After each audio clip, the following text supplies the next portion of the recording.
¿Se ve el puntero? Sí, ¿no? Vale. Buenas tardes. Esa luz. Vamos a empezar la sesión de registros. Como pueden ver, este año hemos cambiado la hora y el formato. Siempre estábamos acostumbrados a madrugar a las 8 de la mañana y este año, bueno, hemos conseguido cambiarlo por la tarde a ver qué tal nos resulta. Como siempre, muchas gracias por la presencia. Quiero comunicar que el doctor Torregrosa, por motivos personales, no va a poder estar aquí. No le ha dado tiempo tampoco a mandarnos la presentación y entonces, pues, nos vamos a saltar ese ratito. Entonces, quería presentarles a mí como moderadora. Estoy encantado de compartir esta mesa con Laura Fuentes. Buenas tardes, Laura. Buenas tardes.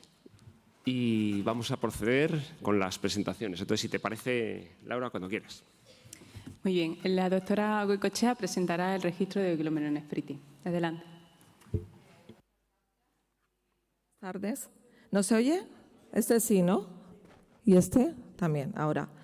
Bueno, en primer lugar quisiera agradecer a mi compi, a mi amigo, a Juan Manuel López Gómez, lo primero su labor durante, bueno, yo creo que ya muchos años, ¿no? Casi 30 años en el Registro Nacional de Glomerulonefritis, el que me haya permitido y me haya pasado el testigo para que después de tantos años presentando este registro lo pueda presentar yo y, por supuesto, el haber analizado conmigo la base de datos. Sin su ayuda yo no hubiera sido capaz y haber hecho la presentación, que, por supuesto, es tan suya como mía. Una vez dicho esto, pues, bueno, estos son mis conflictos de intereses. En la primera parte del registro vamos a contar un poco los datos generales. Siempre hemos dividido los periodos en periodos de 5 años y, como veis, hemos incluido pues, los 3 últimos años, que además coinciden con el periodo a partir del cual pues, apareció en nuestras vidas la COVID-19.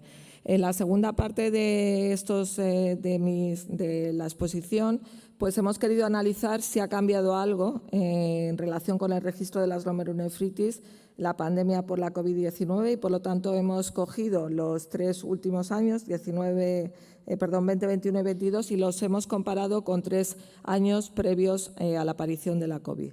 Bien, empezando por los datos generales, aquí ven en esta diapositiva la distribución de las biopsias que están registradas por grupos de edad. Como ven, aquí pues, observamos un descenso importante. ¿Dónde está? No se ve.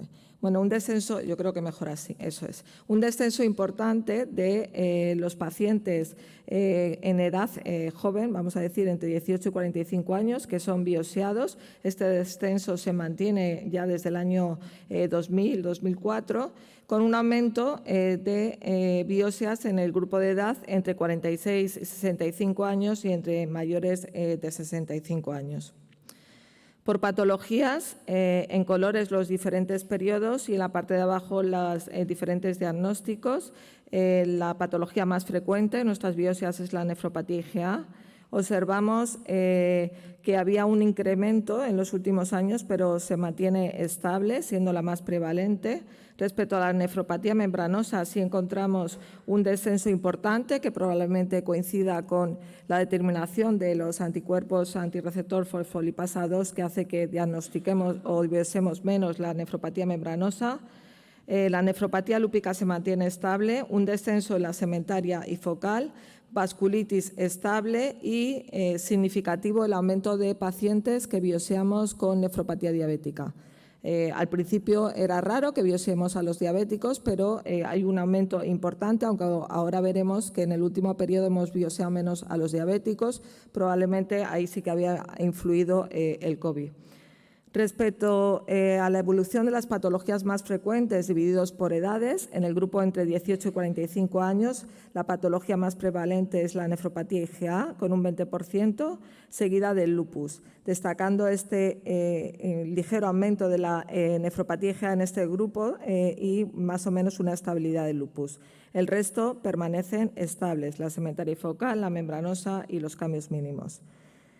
La patología más frecuente en el grupo entre 46 y 65 años es la IgA, pero a diferencia del grupo más joven, aquí parece que hay un descenso en los diagnósticos de nefropatía IgA en este grupo de edad. observamos que la segunda, después de la IgA, con casi un 14%, es la membranosa con casi un 11% y la segmentaria y focal con un 10%. Y como hemos dicho, como veis, esta es la azul, sería la gráfica de los pacientes que biopsiamos con diabetes, que demuestran un ascenso progresivo con un descenso en el último periodo probablemente condicionado por el COVID. Y en el grupo de edad mayor, pues la patología más importante es la vasculitis, pero con un descenso también significativo en los últimos años, probablemente también la determinación en casi todos los hospitales de los ANCAS y en la práctica clínica habitual haya hecho que se biopsien menos vasculitis. Y la segunda causa en este grupo de edad es la nefropatía membranosa con un 11%. Respecto a las patologías divididas por síndromes, el síndrome nefrótico es el síndrome más biopsiado en todos los rangos de edades, seguido de las alteraciones urinarias, la insuficiencia renal aguda y la insuficiencia renal crónica. Sin embargo, vemos un descenso progresivo a lo largo de los periodos estudiados en la prevalencia del síndrome nefrótico con el tiempo, con 9.752 biopsias en este caso. Si lo dividimos por edad, la causa más frecuente de síndrome nefrótico entre 18 y 45 años es la nefropatía membranosa, seguido con mínimos cambios, un 19%, segmentaria y focal, la membranosa seguido del lupus con un 20%, mínimos cambios 19% y segmentaria y focal 13%. En el grupo de edad entre 46 y 65 años, la causa más frecuente sigue siendo la membranosa, con un 29%, mínimos cambios 12%, similar a la segmentaria y focal, con un 12,5%, y aquí aparece con fuerza la nefropatía diabética, con un 11% en los pacientes con síndrome nefrótico biopsiados. Y en los mayores de 65 años también la causa más frecuente de síndrome nefrótico es la nefropatía membranosa con un 31,4%, seguido de los mínimos cambios y de la segmentaria y focal. Y también un 8% de los pacientes mayores de 65 años tienen diagnóstico histológico primario, una nefropatía diabética.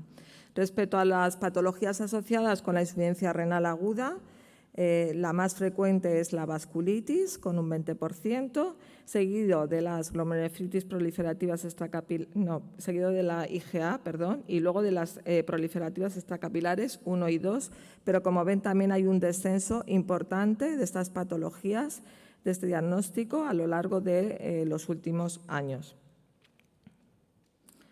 Respecto a la insuficiencia renal crónica, las patologías más frecuentes son la nefropatía IgA de nuevo, con un 17,4%, seguido de la nefroangiosclerosis, con casi un 14%, y luego la segmentaria y focal y la nefropatía diabética.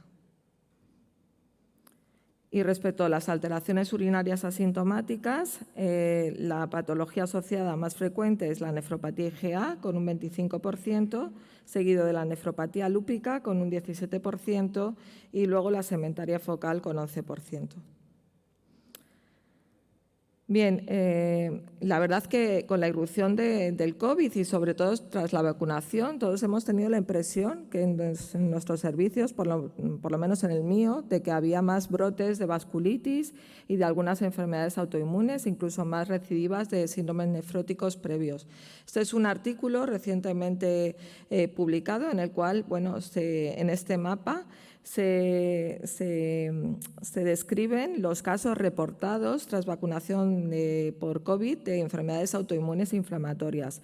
En rojo, la verdad que no se ve desde ahí lejos, pero en rojo estarían los casos diagnosticados de novo en cada país y en azul serían las recaídas. Si nos vamos a España, realmente casos reportados hay pocos. Aquí hay 27 casos en rojo y un caso nuevo, pero es verdad que son los casos reportados en la literatura. Cuando observamos la lista de las enfermedades que fueron diagnosticadas de nuevo, que tuvieron recaídas tras el COVID, en primer lugar es la trombocitopenia inmunológica, seguidos de alteraciones neurológicas, y el primer lugar de las alteraciones nefrológicas lo ocupan aquí la enfermedad por mínimos cambios, con una proporción un poco mayor de recaídas de casos nuevos, seguida, como veis aquí, de la nefropatía IgA, con muchas más recaídas que casos nuevos. Estamos hablando tras vacunación por COVID y el lupus eritematoso sistémico, también con recaídas, que este es el porcentaje que está por encima o por debajo entre el 10 y el 15% en todos los casos. Nosotros lo que quisimos ver es qué había pasado en los 3 últimos años tras el COVID, cuando analizamos los datos del registro. Y para ello pues, quisimos ver los últimos años comparados con los 3 años previos para que el periodo fuera un periodo similar. En primer lugar, vemos el número de biopsias y realmente el descenso es importantísimo. Pre-COVID, entre el 2017 y el 2019, hay registradas 4.014 biopsias y post-COVID 1.844. ¿Hemos biopsiado menos? Pues probablemente sí, ¿no? Me acuerdo de cuando empezó la pandemia, pues ahí era difícil, ¿no? Biopsiar cuando tu hospital estaba lleno de COVID.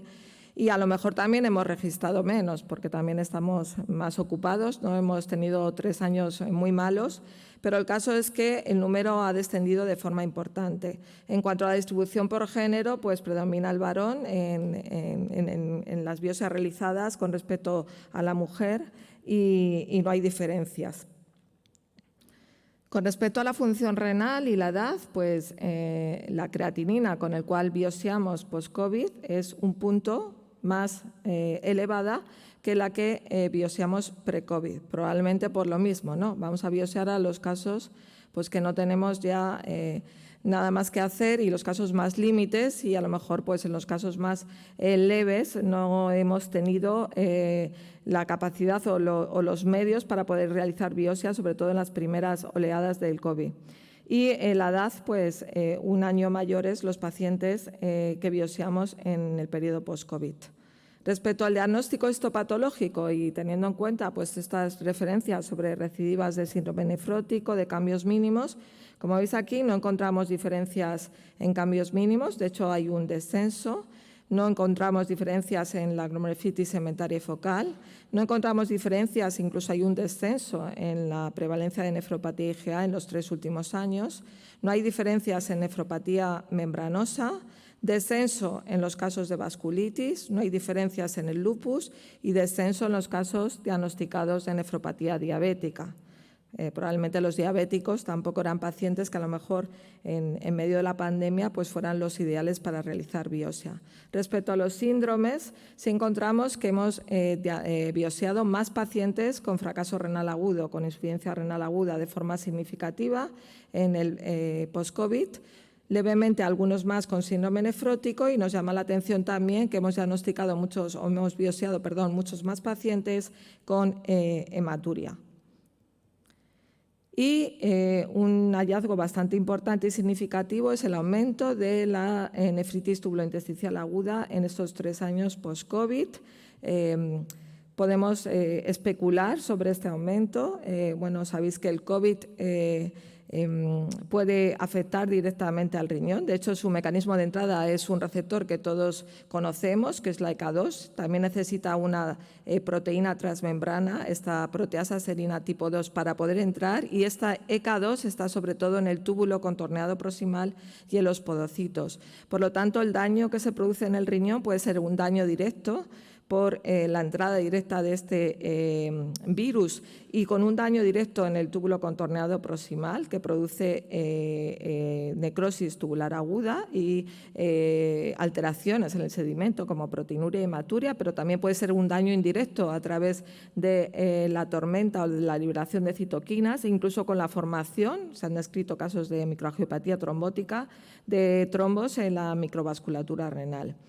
Que este aumento de nefritis tubulointersticial aguda tenga relación con una infección directa del virus o que tenga relación con fármacos, que también es posible, pues realmente con los datos del registro no lo podemos saber. Pero el caso es que de lo que poco que hemos biopsiado o lo poco que hemos registrado hay un aumento significativo del fracaso renal agudo, del daño renal agudo. Por lo tanto, como conclusiones de la parte general, un envejecimiento progresivo de los pacientes biopsiados, síndrome nefrótico como causa más frecuente, pero con una tendencia a disminuir en todas las edades, patologías más frecuentes entre los jóvenes entre 18 y 45 años, la IgA y el lupus, entre los de 45 y 65 años, la IgA y la membranosa, pero con un aumento progresivo en las biopsias de pacientes diabéticos y en el diagnóstico de nefropatía diabética. Y en los mayores de 65 años, lo más prevalente, vasculitis y membranosa, pero con un descenso progresivo de prevalencia de ambas, probablemente por los anticuerpos, y un aumento importante, muy importante, de la nefritis tubulointersticial aguda. ¿Qué ha cambiado tras la pandemia COVID? Un descenso significativo del número de biopsias y peor función renal cuando realizamos la biopsia. No cambios relevantes en los diagnósticos anatomopatológicos, con menos IgA y nefropatía diabética. No hay aumento de lupus ni aumento de vasculitis. Ligero aumento de síndrome nefrótico y, sobre todo, de alteraciones urinarias, sobre todo de hematuria. Y más biopsias en pacientes con insuficiencia renal aguda con diagnóstico de nefritis tubulointersticial aguda. Muchísimas gracias a todos los hospitales que envían sus datos y ánimo a quien no lo hace, porque yo creo que esto es importantísimo para la sociedad y os animo a todos a que en vuestros servicios nos enviéis los datos en el registro. Muchas gracias.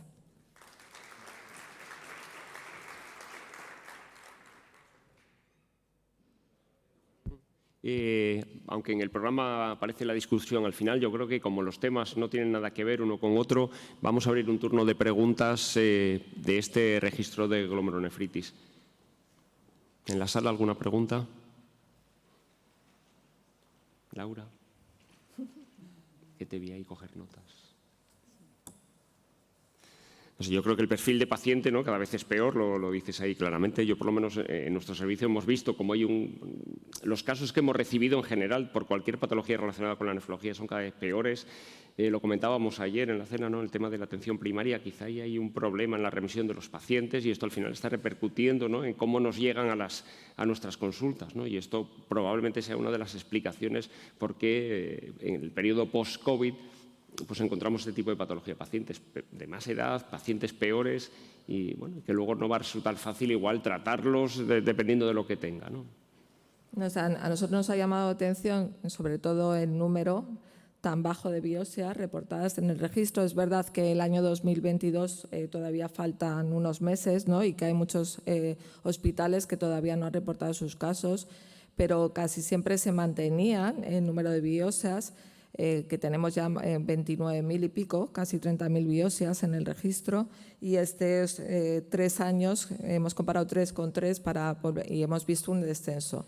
Y llama la atención porque la verdad que quisimos ver estos años porque sí que teníamos la impresión en los servicios que había habido más vasculitis o más recidivas de mínimos cambios y bueno, en la literatura sí lo dice, que hay casos reportados, pero evidentemente no están todos los casos reportados y lo que hay poco es sobre la nefritis tubulointersticial aguda. Hay algunos casos reportados tras COVID, pero yo he mirado la literatura y son casos aislados, no hay casos de series y bueno, pues se puede especular sobre los motivos, pero pueden ser muchos.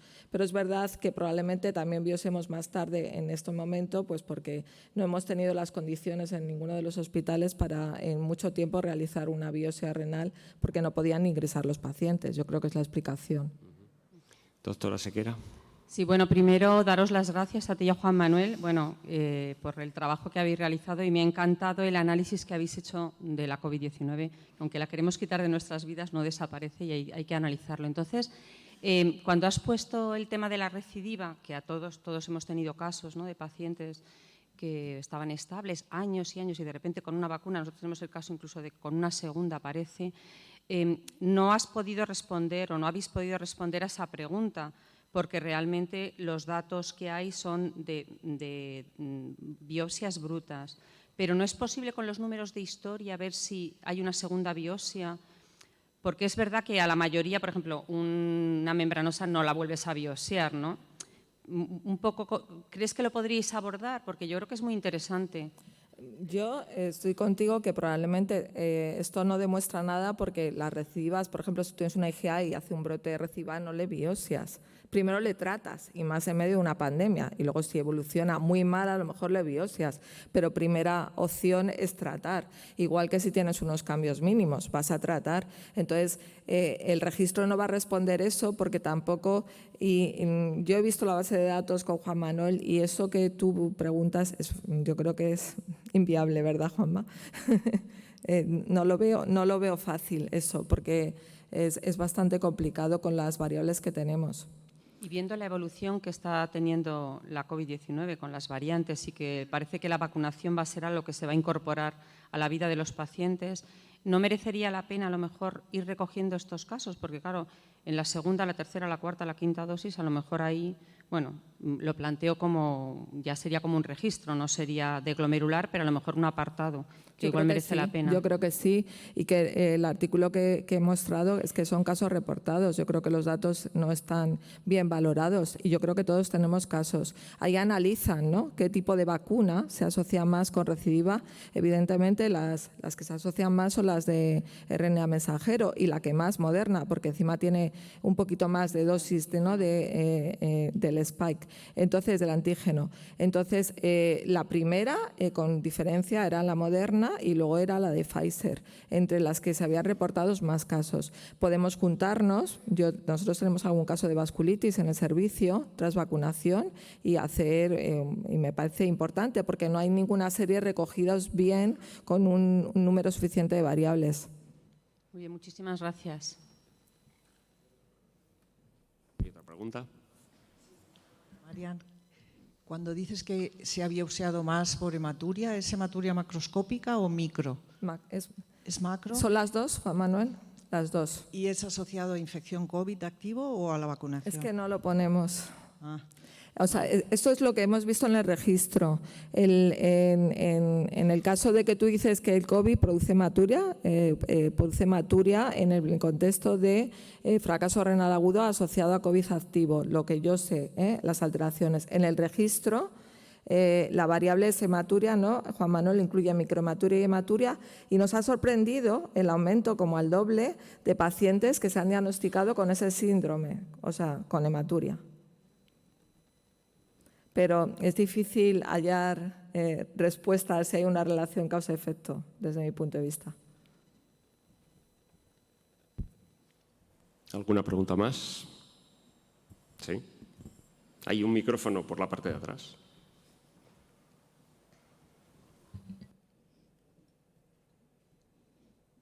Eduardo de Bonis, de Tenerife. Primero, felicitar por el registro. Segundo, sumarme a esos ánimos que nos das a todos para que estos datos del 2022 no se consoliden, sino todavía nos quedan un par de meses para remitir las muestras de las biopsias, que el registro de la sociedad obviamente es importante. Luego, el comentario de Emilio, pues es una de las posibilidades, el que estamos viendo pacientes porque nos los remiten más tarde, es una de las posibilidades. La otra posibilidad también, y que no hay que descartar, es que también los estamos viendo más tarde.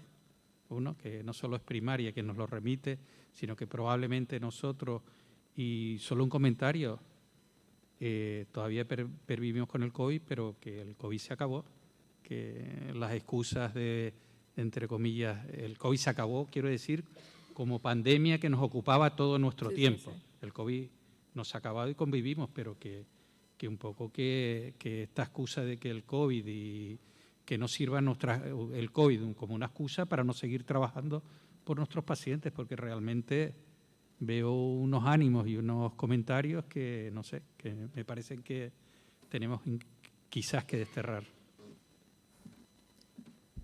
Totalmente de acuerdo.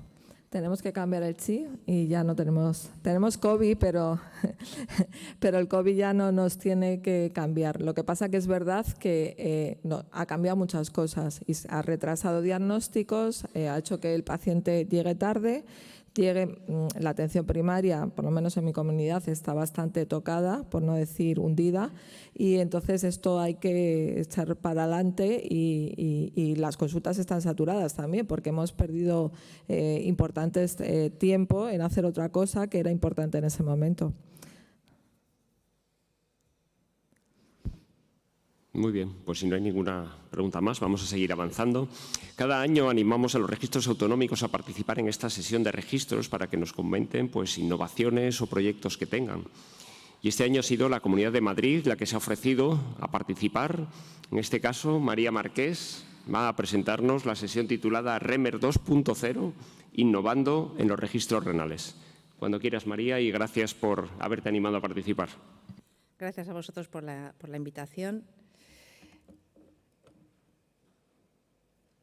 Bueno, estos son mis conflictos, que evidentemente ninguno referente a lo que hablamos. Este va a ser el esquema de mi charla, que es REMER ahora mismo, qué necesidades tenemos y cuál es nuestro proyecto de futuro. Esta es la historia del registro madrileño de enfermos renales. Hay un primer intento de registro en los años 85-90, cuando todavía estábamos en territorio InSalud, pero realmente se llegaron a recoger algunos datos. Cuando aparecen las transferencias, eso evidentemente cae. Y en 2008 se publica en el BOCAM, en nuestro boletín de la Comunidad de Madrid, la orden donde se obliga a la Oficina Regional de Coordinación de Trasplante a mantener un registro de pacientes con enfermedad renal crónica en tratamiento sustitutivo. Y realmente se empieza en ese momento, por la Junta Directiva, a hacer una recogida de datos. En 2010 se crea la aplicación, que se ha mantenido hasta ahora. Ya podéis imaginar que bueno, el envejecimiento es obvio. Y que luego ha dependido de gran parte, no la aplicación, sino el desarrollo de la gestión de la base de datos y la explotación, ha dependido sobre todo de Manuel Aparicio, que era alguien que estaba allí en la Oficina Regional de Trasplante y que ha sido quien ha estado haciendo los análisis todos estos años.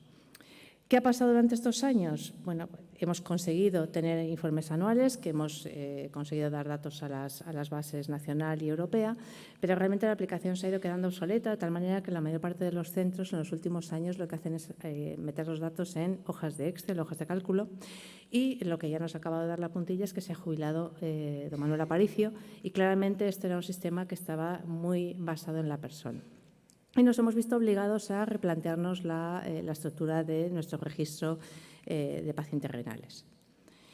¿Qué características tenía REMER? Bueno, pues incluía a todos los centros que tratan la enfermedad renal con tratamiento renal sustitutivo. El método era una entrada manual de datos, que luego se procesaba con una fusión bastante manual de la base de datos y con un procesador de los mismos bastante artesanal. El resultado era un registro anual que teníamos más o menos todos los años a fecha de mayo-abril del año anterior y que está público en la página de Somane. Y además, bueno, pues dábamos los datos a las bases de datos nacional y europeo. Y sí que es verdad que ha servido para algunos trabajos de investigación clínica a lo largo de estos años, bueno, pues porque la persona de Manuel Aparicio también ha estado muy colaborador con cualquier proyecto que se le presentase. ¿Cuáles son las debilidades? Bueno, pues cualquier sistema de entrada manual de datos evidentemente no es lo más, no es lo óptimo, ¿no? para asegurar la trazabilidad y la fiabilidad del dato, y ese es un gran problema del REMER actual. El segundo más importante es la falta de agilidad, y eso bueno, pues se demuestra cuando solo podemos tener un resultado anual de nuestro registro, pero además cuando tuvimos el fenómeno de Filomena fue cuando quedó patente que no era útil para saber a tiempo real qué pacientes necesitan tratamiento renal sustitutivo y dónde están en la Comunidad de Madrid, que no es un ámbito tan enorme como para no tener eso controlado. Y luego pues tiene una formación parcial sobre la enfermedad renal, porque hay algunas áreas que están bien cubiertas, pero por ejemplo el trasplante faltan muchos datos sobre la evolución de los pacientes. Teníamos la oportunidad de REMER 2.0 y eso es lo que hemos hecho. Durante estos años se ha estado en coordinación con la Oficina Regional de Trasplante y el DGSIES, que es la Dirección General de Sistemas de la Comunidad de Madrid, la Consejería, y hemos trabajado en la Junta Directiva actual y la anterior, que empezó ya este trabajo y no nos podemos olvidar de reconocerlo. Y lo que hemos hecho ha sido desarrollar unos pliegos que os voy a contar ahora. ¿Cuáles son los objetivos que nos hemos planteado? El primero y más importante es conseguir una interoperabilidad con la historia clínica electrónica. Esto es fundamental. No puede ser que en el siglo XXI sigamos metiendo datos manualmente cuando hay bases de datos potentes que nos pueden hacer ese trabajo y de manera probablemente mucho más fiable. El siguiente es tener una planificación adecuada de recursos para el manejo de la enfermedad renal a tiempo real, con lo cual necesitamos un sistema que, además de ser automático, sea mucho más ágil para analizar los resultados de lo que teníamos hasta ahora. Y, por supuesto, lo que queremos es poder medirnos, poder tener indicadores que nos permitan evaluarlos contra nosotros mismos y contra otras regiones o con otros países. En los pliegos donde hemos trabajado desde el punto de vista técnico, pues era un problema, por supuesto, asegurar la seguridad no solo de quién entraba y cómo entraba, sino de que se cumplen todos los requisitos para no tener problemas con la Ley de Protección de Datos. La captura se plantea desde todas las aplicaciones, lo veremos un poquito más adelante, que tenemos en este momento de registros electrónicos de salud en la Comunidad de Madrid. Hemos pedido que la extracción sea, a ser posible, mensual, pero si puede ser semanal, mejor. Es decir, no hay motivo, si vamos a tener un cebado automático, no hay motivo para hacerlo en periodos largos. Podemos hacerlo tan corto como queramos, con un formato especificado y que sea una base de datos centralizada que nos permita explotarla de la manera que queramos, con las limitaciones que demos a los usuarios, que ahora también hablaremos de ello. Por supuesto, el almacenamiento tiene que estar segurizado, los datos tienen que ser categorizados, porque lo más importante es que podamos consumir esos datos. Y ya se ha diseñado en los pliegos varias formas posibles de consulta de datos que sean asequibles, que nos permitan ver los datos de forma donde tengamos resultados. Data Warehouse es un sistema que nos permite, una especie de hoja de cálculo, analizar por segmentos los datos, y Power BI, como sabéis, también es una aplicación bastante gráfica para ver grupos de pacientes, evoluciones, algo bastante intuitivo y bastante fácil para alguien que no maneje bases de datos complejas. Y, bueno, pues la posibilidad de aumentar el nivel de inteligencia artificial con Machine Learning. Las características tienen que ser de sostenibilidad del sistema, entonces, aparte de tener una revisión del registro para ver si funciona o no, tiene que tener una documentación que permita, de aquí a 2 o 3 años, digamos, modificarlo de tal manera que no nos encontremos a 5 años o a 10 con otro sistema que se ha quedado obsoleto. Esto es un poco lo que hay debajo, la ingeniería del sistema, ¿no?, de recogida de datos, donde bueno, pues esta es la forma en la cual se da acceso a los distintos médicos que van a meter datos o a las personas que van a manejar la base, como es la Oficina Regional de Trasplante, con distintos niveles de acceso a los datos. Y esta es la interfaz de usuario, donde el usuario va a tener, por supuesto, acceso a sus pacientes para meter los datos, pero también va a poder acceder a todos sus datos para analizarlos, para incluso personalizar sus consultas, y además va a tener acceso a los datos, digamos, anonimizados de toda la región de Madrid, y con posibilidad de incorporar también los datos de la SEN, si eso en un futuro es posible. ¿Qué información vamos a meter? La identificación finalmente se va a optar probablemente por un sistema doble que incorpore CIPA y Documento Nacional de Identidad, los datos y apellidos, el centro de tratamiento y el estado del paciente, si está activo o si está fuera de la base. El siguiente algoritmo es el diagnóstico de la enfermedad renal y el tipo de tratamiento renal sustitutivo, que son los 2 datos más importantes para la base de datos. Y luego hemos elegido una serie de indicadores en hemodiálisis, peritoneal y trasplante que todavía son susceptibles de mejora y que son bastante comunes a lo que estamos acostumbrados, pero hemos querido incluir KTV por sesión, si es posible, porque muchas de las aplicaciones que usamos nos lo dan. Por supuesto, estado del acceso vascular, situación en lista de espera, lo pongo en hemodiálisis, pero en el resto de situaciones también. Si está incluido en el programa de compartir órganos que tenemos en la Comunidad de Madrid. En peritoneal, además de los datos clásicos, el filtrado con el que entran los pacientes en técnica, las infecciones, la situación en lista de espera como en el hemodiálisis. Y en el trasplante, además de las cosas más específicas y clásicas del trasplante, también hemos querido incluir los tumores y el tipo de tratamiento inmunosupresor. Indicadores, estos son los que hemos seleccionado como más importantes y no deben fallar. Uno de los más importantes y que fallaba bastante, ya digo, que es el diagnóstico. Nuestros diagnósticos al cabo de los años han ido perdiendo finura y el porcentaje de no conocidas o no filiadas ha ido aumentando al cabo de los años, y esto es algo con lo que tenemos que pelear. Y luego, pues el tipo de tratamiento renal sustitutivo con los indicadores que ya hemos hablado, pero sobre todo con los tiempos en lista de espera, los tipos de donantes, en fin, cosas que yo creo que son importantes, pero que, como digo, luego se puede trabajar incluso a nivel de centro, se puede seleccionar qué tipo de indicadores se quiere recoger. Esto es un poco cómo se está haciendo la arquitectura de Remer. Tenemos dos fuentes de datos en la Comunidad de Madrid que se pueden atacar de forma bastante automatizada.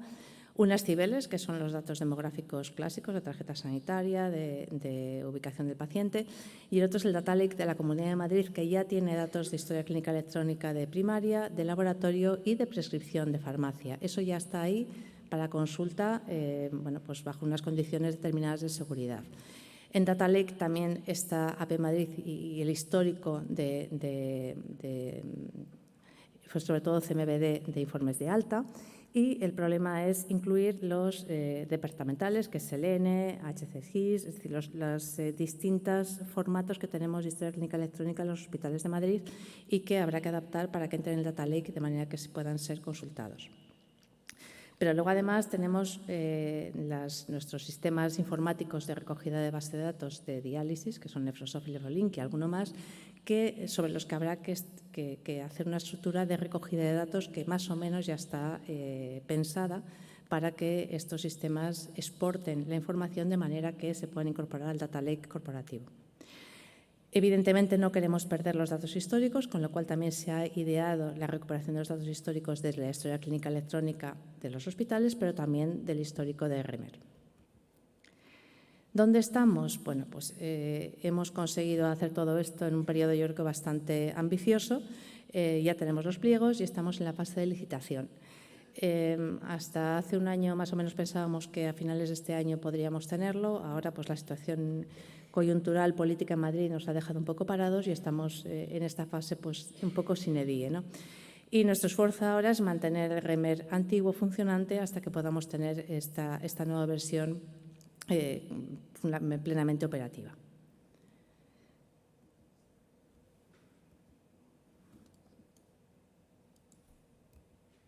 Vale. A ver, ¿hacia dónde vamos con Remer 2.0? Bueno, pues el Remer actual, los objetivos principales ya lo he comentado, fundamentalmente es mantener un Remer mejorado, con captura automática de datos, con capacidad para analizar los datos de forma ágil y con indicadores, digamos, los que queramos elegir, pero los más fundamentales del tratamiento renal sustitutivo. El siguiente paso va a ser incorporar la ERCA, que yo creo que es necesario en cualquiera de los registros, y probablemente el siguiente sería plantear si tenemos la capacidad para incorporar toda la enfermedad renal. Realmente yo creo que la necesidad está clara, ¿no? Si realmente nos creemos que la enfermedad renal es la pandemia del próximo siglo y tenemos claro que lo que estamos viendo cuando hablamos del tratamiento renal sustitutivo es la punta del iceberg, está claro que el esfuerzo de meter toda la enfermedad renal, aunque sea complejo y aunque tenga mucho ruido, es interesante. Y, de hecho, tenemos otros registros, como acaban de presentar los de Extremadura, donde ya se está haciendo algún intento en este sentido. Con lo cual, bueno, pues efectivamente nuestro objetivo es, en la medida de lo posible, quizás no durante los próximos 4 años, pero sí en los siguientes, dejar trazado el camino para que se incorporen todos los datos de enfermedad renal de la Comunidad de Madrid, porque, como ya he dicho, tenemos acceso al Data Lake, donde hay datos analíticos y datos de diagnóstico que probablemente nos lo permitan. Ya está aquí mi charla. Muchas gracias.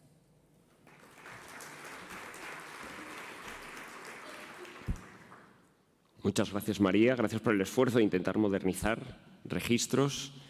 ¿Alguna pregunta o comentario en la sala? Mientras animan o no, yo te voy a hacer un comentario, a ver qué opinas, o preguntarte las dificultades para conseguir esto. En cualquier registro, en cualquier estudio epidemiológico, captura de datos, estamos teniendo reales dificultades para poder utilizar los datos que están ya en los programas informáticos. Muchos ya usamos la historia clínica electrónica, pero poder utilizar esos datos luego para análisis externos nos está llevando la vida porque tenemos los problemas de la anonimización, problemas de seguridad, quizá el recelo de los informáticos o de las gerencias de los hospitales a ver qué vamos a hacer con esos datos. Esta parte, ¿cómo la habéis solucionado? Porque a mí me parece más difícil, porque recursos informáticos tenemos. Lo que nos falta es ver cómo podemos capturarlos, que nos den los permisos y analizarlos. Empiezo por la parte más fácil, la de la seguridad.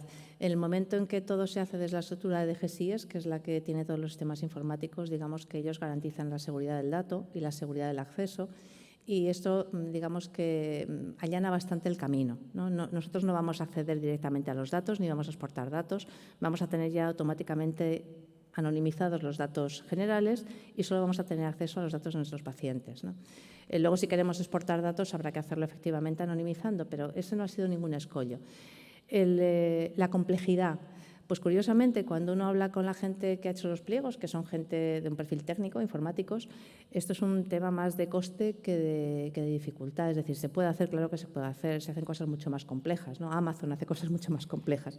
Lo que hace falta es dinero, ¿no? Porque al final esto lo que lleva es tiempo y personas dedicadas a cada una de las peculiaridades, las historias clínicas de cada hospital, de cada Nefrolink, de cómo se meten los datos. Entonces, es más un tema de dinero, de coste, que de realmente de dificultad. Y ahora estamos precisamente parados en el tema del dinero. O sea, la licitación lo que está es en fase de que se dote económicamente de dinero para hacer el siguiente paso. ¿En la Comunidad de Madrid los informáticos son propios de la comunidad o son acuerdos externos, está externalizado? Lo digo porque eso a veces facilita, en otros sitios es más difícil cuando tienes que recurrir expresamente a personal público. La DGSI es, digamos, que tutela, pero directamente ha dicho que ellos no pueden hacerse cargo del proyecto y que se tiene que contratar fuera. Se tiene que licitar a otra empresa que, que acuda al concurso y el que se publicará y se elegirá la mejor, entiendo. Pero no, los informáticos propios de la DGSI no, en ningún momento se ha planteado que fuera a hacer el desarrollo de esto. ¿Alguna pregunta o comentario? Pues nada, muchas gracias, María. A vosotros.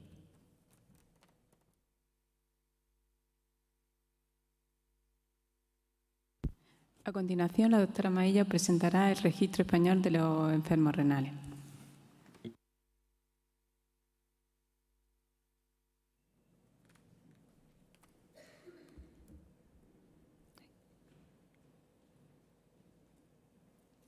Buenas tardes. Voy a presentar los datos preliminares del informe anual del Registro Español de Enfermos Renales. Antes de empezar, me gustaría decir que todas las limitaciones que ha comentado María Márquez que tenía el REMER son las que tiene el RER, ¿no? Y, en las que también estamos trabajando para intentar solucionarlas, pero tiene todo ese tipo de peculiaridades de elaborar solo un informe anual, ser poco ágil y construirse de una forma bastante rudimentaria y a partir de la fusión de datos que todos los registros autonómicos nos envían de forma anual. Como comentaba, no tengo conflictos de interés. Cada año empiezo diciendo que el RER, el Registro Español de Enfermos Renales, es un registro, como todos sabéis, colaborativo, que se creó en el año 2006 entre la SEN, los registros de enfermos renales de las comunidades autónomas y la ONT. Y desde el año 2021 se ha incorporado también a la Asamblea del RER la Sociedad Española de Trasplantes, con la que estamos trabajando también conjuntamente. Quería empezar agradeciendo a todos los miembros del RER el trabajo que desarrollan cada año para que podamos presentar estos datos durante el Congreso de la SEN, así como a los hospitales y centros de diálisis que aportan los datos, las sociedades regionales de nefrología y las direcciones generales de salud pública que coordinan los registros de enfermos renales autonómicos en algunas de ellas. Como todos los años, el esquema que voy a seguir en la presentación es hablar primero de los datos de incidencia, a continuación de los de prevalencia y de la actividad de trasplantes, para finalizar con los datos de mortalidad y de supervivencia. Y ya el año pasado, cuando hicimos la presentación, hicimos alguna alusión al impacto del COVID-19 sobre los datos de incidencia y prevalencia, y este año también haremos alguna puntualización para que veáis cómo han evolucionado los datos en estos 2 últimos años. En cuanto a la incidencia, durante el año 2021 los datos que se han reportado de pacientes incidentes en terapia renal sustitutiva han sido 7.084, alcanzando la tasa de 149,5 por millón de población, que, como veis en esta diapositiva, supone un incremento de casi el 7% sobre la cifra de incidencia que tuvimos en el año 2020, pero no se llega a alcanzar la tasa por millón de población que hubo en el año 2019. El descenso que se produjo de 2 2019 a 2020 fue casi del 8% y el incremento que hemos tenido en este último año ha sido un 7%. Podéis ver en el gráfico en rojo la cifra de incidentes en hemodiálisis, que han sido 5.574, los pacientes que han iniciado tratamiento con diálisis peritoneal 1.188 y en 322 casos se ha realizado un trasplante como primer tratamiento renal sustitutivo. En cuanto a la evolución en función de la modalidad de tratamiento renal sustitutivo inicial por millón de población, podéis ver aquí cuál ha sido la distribución. En el caso de la hemodiálisis, en 2020 había disminuido un 6,5% respecto a 2019, la peritoneal un 7% y en el caso del trasplante renal anticipado era el que había experimentado una mayor disminución con un 27%. En el año 2021, como ya hemos visto para las cifras generales, ha habido una recuperación, aunque no se llega a los niveles de 2019, especialmente en el caso del trasplante renal anticipado.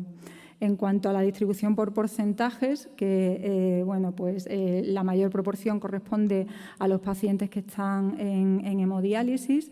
En el año 2020 se había producido un pequeño incremento del 1% respecto al año anterior, respecto a 2019. En el caso de la diálisis peritoneal se mantenía la misma proporción y en el caso del trasplante renal anticipado se produjo un 20% de disminución en esa proporción. En el año 2021, en el caso de la hemodiálisis, sí que ha habido una ligera disminución, con lo que se vuelve prácticamente a los niveles en proporciones que había en el año 2019. En el caso de la diálisis peritoneal hemos pasado de un 16% a un 16,8%, superando la proporción que había en el año 2019, que era el 15,9%, y en el trasplante renal anticipado, aunque estamos hablando de un porcentaje muy bajito, pues hemos observado un incremento del 2,2%. Esta es la distribución del tipo de modalidad de tratamiento inicial en función de las comunidades autónomas. Como podéis ver, hay una amplia variabilidad y comunidades donde la hemodiálisis es la técnica predominante. Estamos hablando de Ceuta y Melilla, cuyos pacientes trasplantados pues se siguen especialmente en Andalucía, pero hay otras comunidades como Extremadura, donde, por ejemplo, vemos también que la proporción de pacientes que inician tratamiento con hemodiálisis es muy superior, está por encima del 90% a los que inician tratamiento con diálisis peritoneal. En el lado contrario están comunidades como La Rioja o Baleares, donde la proporción de pacientes que inician tratamiento con diálisis pues está entre el 60 y el 70% y es superior la proporción de pacientes que tienen como primer tratamiento renal sustitutivo la diálisis peritoneal. Dado que la ERA-EDTA, el registro de la ERA-EDTA aún no ha publicado los datos de 2020 y obviamente tampoco los de 2021, están finalizando el report de 2020, he traído este gráfico construido con los datos de 2019 donde podéis ver en qué posición se sitúa España en cuanto a la distribución en proporciones del tratamiento renal sustitutivo de inicio. En cuanto a la distribución por grupos de edad, pues podéis ver cómo ha evolucionado en los últimos 10-11 años la tasa por millón de población en función del grupo de edad y vemos que en los grupos por encima de los 65 años ha habido un incremento en la tasa por millón de población de los incidentes. También observamos un discreto incremento en el grupo de 45 a 64 años y en el grupo de 15 a 44 años, mientras que en el grupo de 0 a 14 años ha habido una disminución en la tasa de incidentes por millón de población. En cuanto a la enfermedad renal primaria, la única que mostramos en este informe es la proporción de diabetes entre los pacientes incidentes, que durante el año 2021 pues, han sido un 25% de los pacientes que han iniciado tratamiento renal sustitutivo. Si vemos la evolución en tasa por millón de población, pues vemos que este año está por encima de la tasa por millón de población que se alcanzó en el año 2020, que estaba en torno a los 35 por millón de población, mientras que en 2021 ha alcanzado los 36,6, un poco por debajo de los 37 que hubo en el año 2019, y en números absolutos el número de pacientes que han iniciado tratamiento renal sustitutivo y que tenían como enfermedad renal primaria diabetes eran 1.732. Y bueno, esta es la evolución en porcentaje que vemos que se mueve en los últimos años en torno al 25% de una forma bastante estable.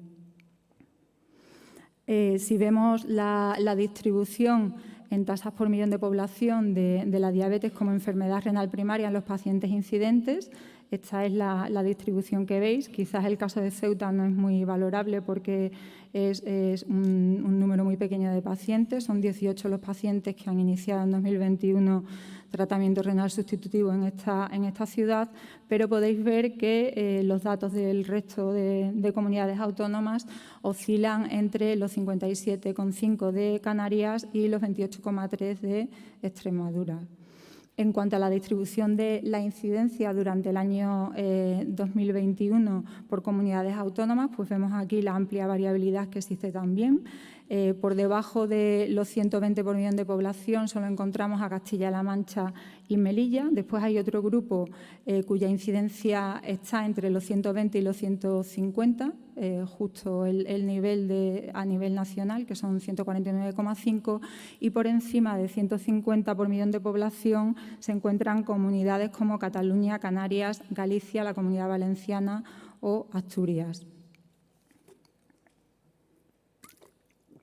Respecto al apartado de incidencia, las principales conclusiones o los aspectos que yo destacaría es que ha habido un incremento de un 6,8% en la incidencia tras la ruptura de la tendencia durante el año 2020 y que ha aumentado en todos los grupos de edad, aunque sin alcanzar los niveles del año 2019. Aunque no he mostrado ningún gráfico, pues hemos observado que se mantiene la proporción de hombre-mujer, 67 versus 33%, que es bastante constante en el análisis que realizamos cada año, y un 60% de los incidentes están por encima de los 65 años. Como hemos visto, la diabetes como enfermedad renal primaria se mantiene como causa en más del 25% de los incidentes, con una tasa que supera los 36 por millón de población. Y la proporción de pacientes que inician la terapia renal sustitutiva con hemodiálisis ha disminuido ligeramente en este último año, volviendo a los niveles de 2019. La diálisis peritoneal se consolida como opción terapéutica inicial y aumentan tanto su tasa como su proporción en el año 2021. Y el trasplante anticipado ha aumentado discretamente en tasa, aunque no ha alcanzado los niveles del año 2019. Y bueno, pues podemos observar la amplia variabilidad que existe entre todas las comunidades autónomas. A continuación vamos a comentar los principales aspectos de los datos de prevalencia del año 2021.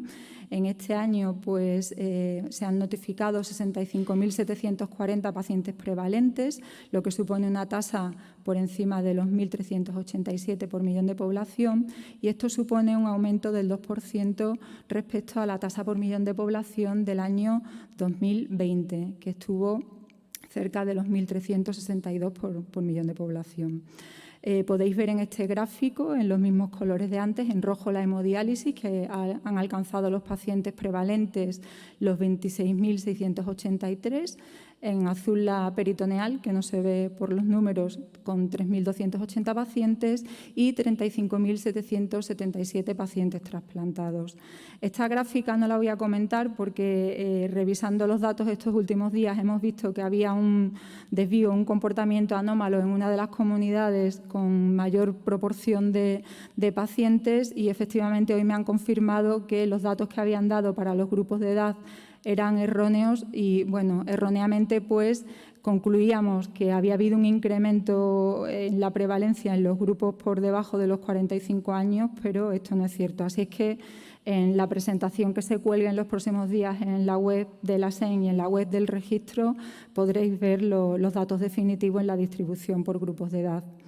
En cuanto a la modalidad de tratamiento renal sustitutivo y la distribución de los prevalentes en función de esto, veis aquí las cifras de la evolución de las tasas por millón de población y la comparación con el año anterior. En el caso de los pacientes prevalentes trasplantados ha habido un discreto incremento, un poco por encima del 1%, pasando de 743,8 por millón de población a 754. En el caso de la hemodiálisis ese incremento ha sido de aproximadamente un 2% y en el caso de la peritoneal ese incremento ha sido del 1,5%, alcanzando en 2021 una tasa de 69,2 por millón de población en pacientes prevalentes. En cuanto a la distribución por porcentajes, en proporción, pues vemos que el porcentaje o la proporción de pacientes prevalentes trasplantados está cercana al 55% y vemos aquí como en los últimos 4 o 5 años se ha movido en estas cifras entre el 54 y el 55%. Los pacientes prevalentes en hemodiálisis superan el 40% de la muestra y en el caso de la diálisis peritoneal constituyen el 5% de los pacientes con tratamiento renal sustitutivo. O sea, se mantienen las proporciones muy similares a las del año anterior. Si vemos por grupos de edad cuál ha sido la distribución por tipo de técnica o de tratamiento utilizado. Veis aquí cuál es la distribución para el grupo de 15 a 44 años en la primera columna y posteriormente los grupos de 45 a 64, 65 a 74 y por encima de los 75 años. Como venimos comentando en todos los informes anuales, pues se ve claramente que la proporción de pacientes trasplantados es superior en los grupos de menor edad y en los grupos de mayor edad aumenta la proporción de pacientes que están en hemodiálisis. Y nuevamente mostramos la distribución en función de la comunidad autónoma y por tipo de tratamiento y podemos también pues, observar cuál es la variabilidad que existe entre comunidades autónomas. Veis la distribución para España en la fila superior, que es la que hemos comentado, por encima del 54% para trasplantados, 41% prácticamente hemodiálisis y 5% en peritoneal, pero veis cómo cambia de unas comunidades a otras. En el País Vasco, por ejemplo, los pacientes en hemodiálisis suponen el 27% frente al 51% de los pacientes prevalentes en Extremadura que están en hemodiálisis. Las comparaciones con datos más recientes a nivel internacional con datos de la era ETA no han sido posibles y os muestro aquí, igual que en el caso de la incidencia, este gráfico construido a partir de los datos de 2019 en el que podéis ver pues, más o menos en qué parte de la tabla se sitúa España respecto a otros países de nuestro entorno para la distribución en función del tipo de tratamiento. Y esta es la distribución de la prevalencia en tasas por millón de población en función de la comunidad autónoma. Y igualmente lo he dividido en diferentes grupos. Por debajo de los 1.000 por millón de población solo encontramos Melilla. Hay otro grupo que se mueve entre los 1.000 y 1.300. Este otro grupo por debajo de los 1.500 y en el grupo por encima de los 1.500 por millón de población encontramos las comunidades de Valencia, Canarias, Cataluña y Galicia. Y en cuanto a la distribución, o sea, la diabetes como enfermedad renal primaria en los pacientes prevalentes, esta es la distribución por comunidades autónomas. En el gráfico de la izquierda tenéis las tasas por millón de población, que a nivel nacional son de 226,3, y en el gráfico de la derecha la distribución en porcentajes para cada una de las comunidades autónomas. En el caso de España, la proporción de pacientes prevalentes con diabetes como enfermedad renal primaria alcanza el 16%, que corresponde a 10.725 pacientes. Y estas son las comparaciones a nivel internacional que, bueno, aunque son de hace 2 años, la cifra de España era bastante similar, con un 16% de pacientes prevalentes con diabetes. Respecto a la prevalencia de marcadores serológicos para los pacientes en diálisis, de aquí están excluidos los pacientes prevalentes trasplantados. Estas cifras son bastante similares a las de años anteriores y el porcentaje de prevalentes es de 2,6% en el caso de pacientes con serología positiva para virus B, 4,8% en el caso del virus C y 1,2% en el caso de serología positiva para VIH. Del apartado de prevalencia, comentar o destacar que ha habido un discreto incremento tanto en números absolutos como en la tasa por millón de población respecto a 2020 y superior a la de 2019. La distribución en porcentajes, en proporciones de hemodiálisis peritoneal y trasplante se mantiene similar a la de años anteriores, con un ligero aumento de las tasas por millón de población de forma paralela al incremento global. La proporción de pacientes con diabetes se mantiene estable entre un 16 y un 17% de los prevalentes y bueno, el incremento que comentaba del grupo de edad, pero que finalmente al contrastar ese dato hemos visto que no era cierto. Y por fin, finalmente comentar de nuevo la amplia variabilidad entre comunidades autónomas. En cuanto a la actividad de trasplante, esta es la evolución de la actividad de trasplantes desde el año 1989. En el año 2021 se realizaron 2.950 trasplantes, que supuso una tasa de 62,3 por millón de población, lo que supuso un incremento respecto al año 2020, en que se habían realizado 2.702 trasplantes, pero no se alcanzan las cifras que había habido en los últimos 5 años, que estaban por encima de los 3.000 trasplantes anuales. Ya sabéis que durante el año 2020 y el año 2021 se pusieron desde la ONT, en colaboración con toda la red de coordinación y trasplantes, una serie de iniciativas con el objetivo de mantener el programa de donación y trasplantes activo. Y estas iniciativas se han seguido desarrollando. Y simplemente mostraros aquí en este gráfico cuál ha sido la evolución desde enero de 2019 hasta octubre de 2022 en la actividad de trasplante renal en números absolutos. Y podéis ver, esta primera parte corresponde al año 2019 y a partir del 2022 la actividad que ha habido en estos meses del año 2022, y veis que después de todo este descenso que se observó durante especialmente el año 2020, pero también durante el año 2021, durante el año 2022 pues la cifra ha estado no similar, pero se parece más a la actividad que hubo en el año 2019, aunque sigue siendo inferior a los procedimientos que se realizaron durante ese año. Esta es la evolución en función del tipo de donante de los últimos 10 años y veis cuál ha sido la evolución durante los 3 últimos años. Vemos aquí cómo el trasplante renal a partir de donante vivo en el último año, desde el 2020 al 2021, ha pasado de ser el 9,6% a ser en 2021 el 10,9%. Esto supuso aumentar de 259 trasplantes renales a partir de donante vivo en 2020 a 323 en el año 2021. En el caso de la asistolia se realizaron 934 trasplantes, sumando los de asistolia controlada y no controlada durante el año 2021, aunque la proporción es ligeramente inferior a la que había habido durante el año 2020, pasado un 33 a un 31,7%, y la proporción de trasplantes realizados a partir de donante en muerte encefálica se ha mantenido bastante estable durante este último año, con 1.693 trasplantes. En total, como decía, se realizaron 2.950 trasplantes durante el año 2021. El impacto del COVID-19 no solo ha sido exclusivo de nuestro país, sino extensivo a todos los países del mundo.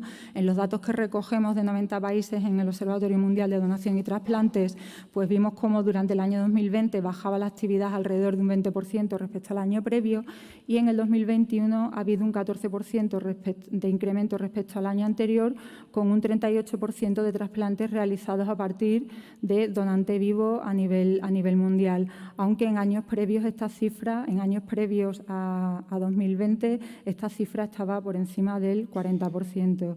Y podéis ver aquí también que el comportamiento es muy diferente en función de la región del mundo a la que nos estemos refiriendo.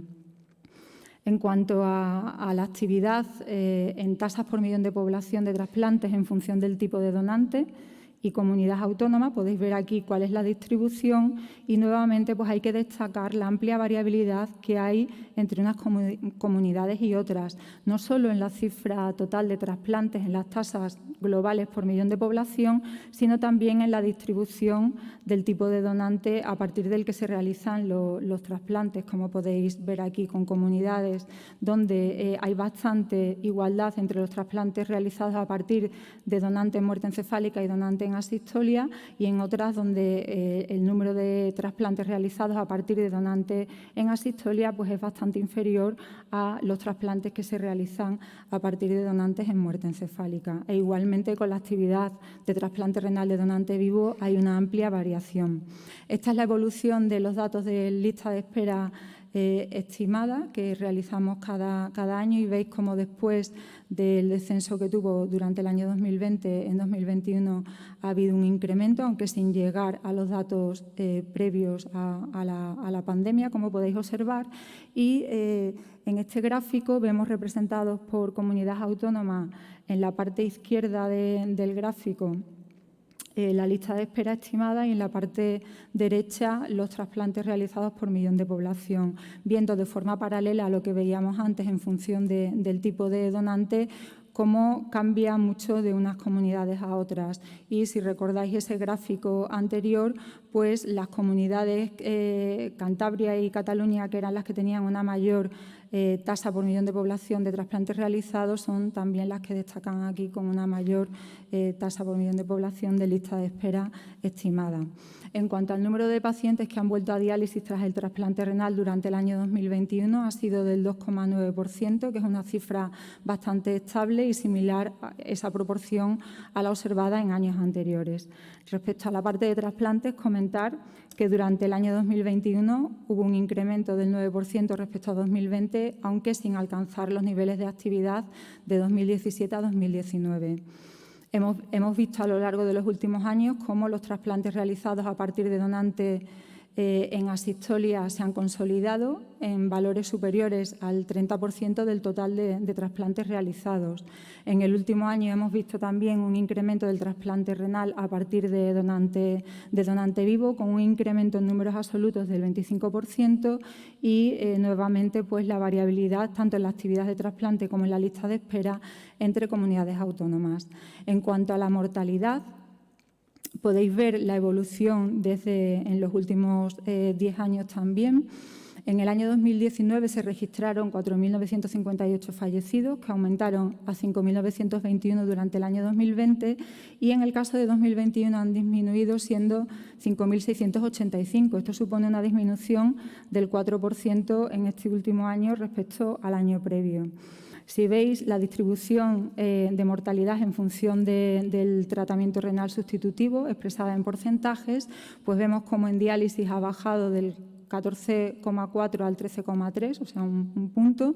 En el caso de la diálisis peritoneal sí que ha aumentado un poco respecto al año 2020 y obviamente respecto al año 2019, y en el caso del trasplante se mantiene estable respecto a las cifras en porcentajes observadas en el año 2020, pero está un poco por encima de lo observado en el año 2019. Se mantiene una menor proporción en trasplantes de mortalidad en trasplante en todos los grupos de edad, como podéis observar en este gráfico, que bueno, pues sigue una línea paralela a lo que hemos visto antes en cuanto a mortalidad.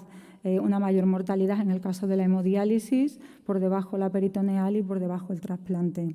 Y en cuanto a las causas de mortalidad, en el año 2021, en el caso del trasplante, en los tres grupos, en trasplante, diálisis peritoneal y hemodiálisis, las enfermedades infecciosas son la primera causa de mortalidad, como podéis ver aquí.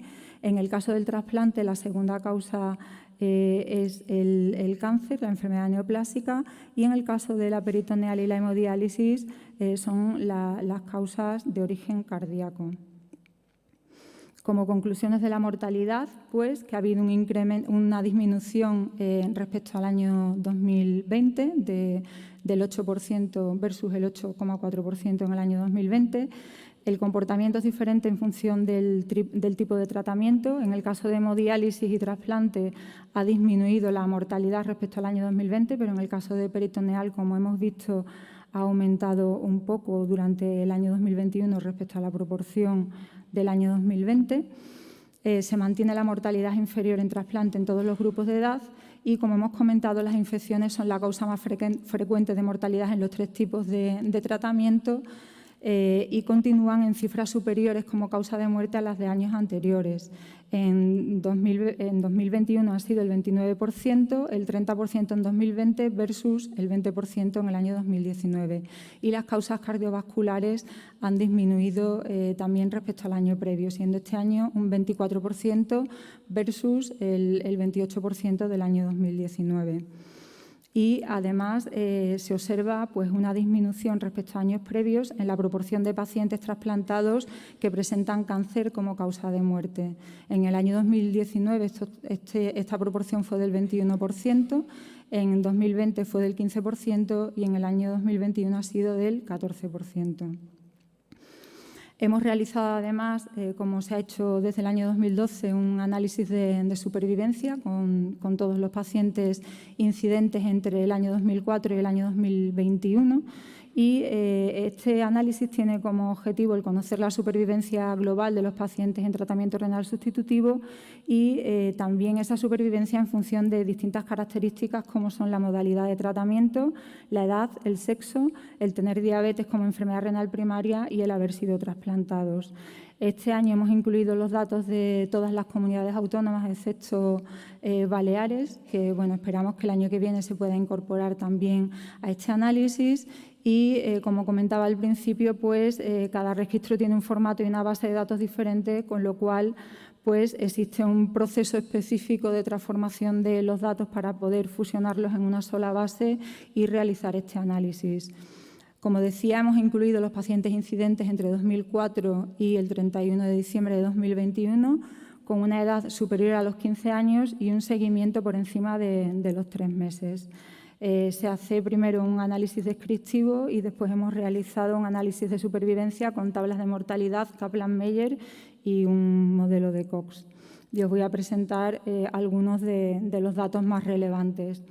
Este año, inicialmente en la muestra había más de 107.000 pacientes que, después de excluir a los pediátricos, los de seguimiento inferior a 3 meses y los trasplantes anticipados, alcanzan la cifra de 98.989 pacientes.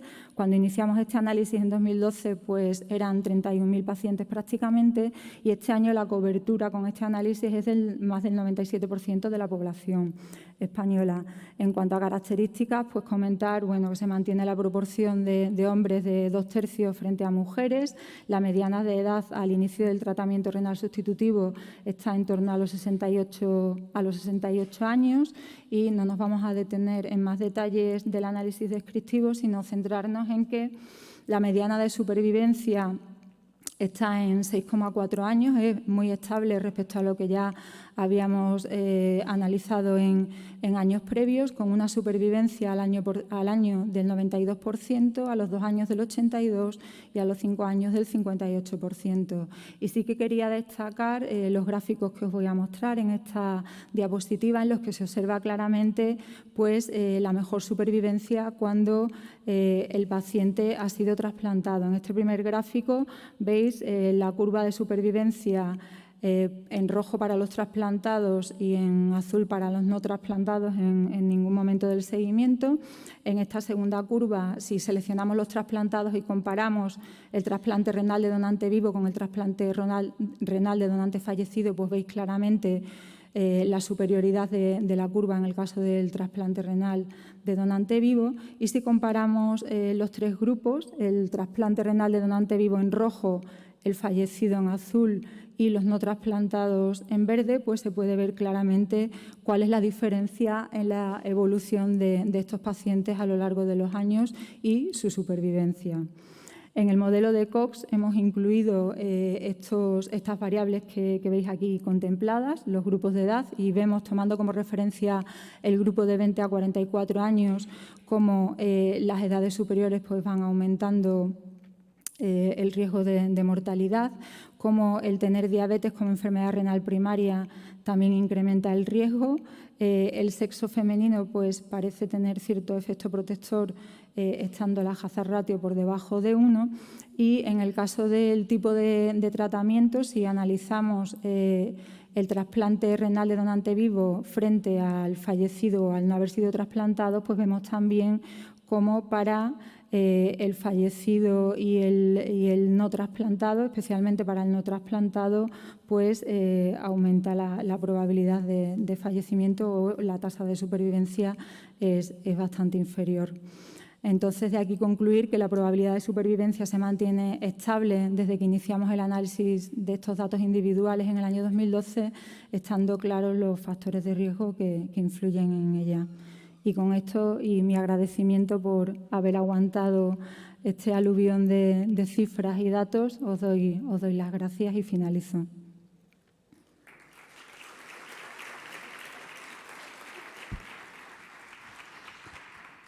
Muchas gracias, Beatriz, por este análisis exhaustivo de datos, además siempre corriendo a última hora para disponer de toda esta información que realmente nos resulta de mucha utilidad.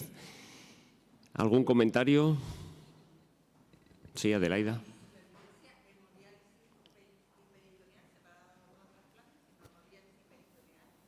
No lo he hecho, pero se puede hacer. Estos últimos años sí que se había hecho y siempre hablaba un poco a favor de la diálisis peritoneal, contando las variables de las que dispone el registro, ¿no? Claro, este año no lo muestro aquí, sí que en el modelo lo incluí porque hice diferentes modelos y se sigue manteniendo que la peritoneal tiene una mejor supervivencia frente al que inicia tratamiento con hemodiálisis. Es el tratamiento de inicio.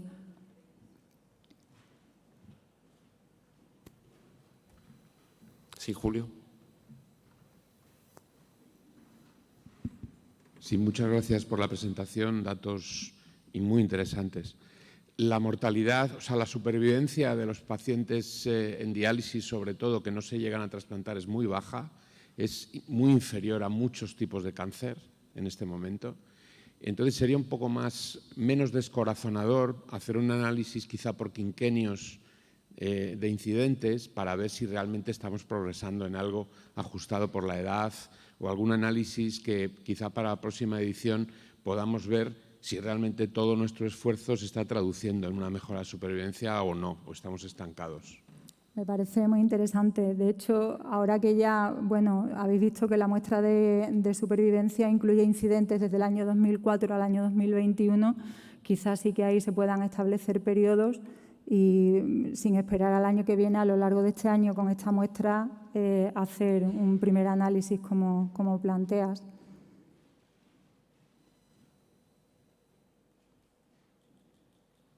¿Algún comentario?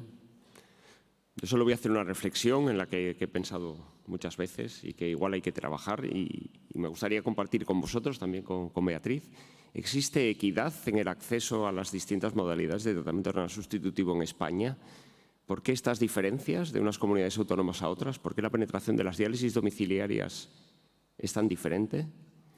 Yo creo que en esto es algo en lo que tenemos que trabajar, que un paciente de Murcia tenga las mismas posibilidades que un paciente de Asturias, en acceder a lo que él quiera, ¿no? Yo creo que esto es esfuerzo de todos también. Nada que añadir. Bueno, en plan corolario. Pues si no hay ninguna pregunta más, pues vamos a cerrar esta sesión. Muchas gracias a los ponentes por el esfuerzo, al público por la asistencia y hasta el año que viene.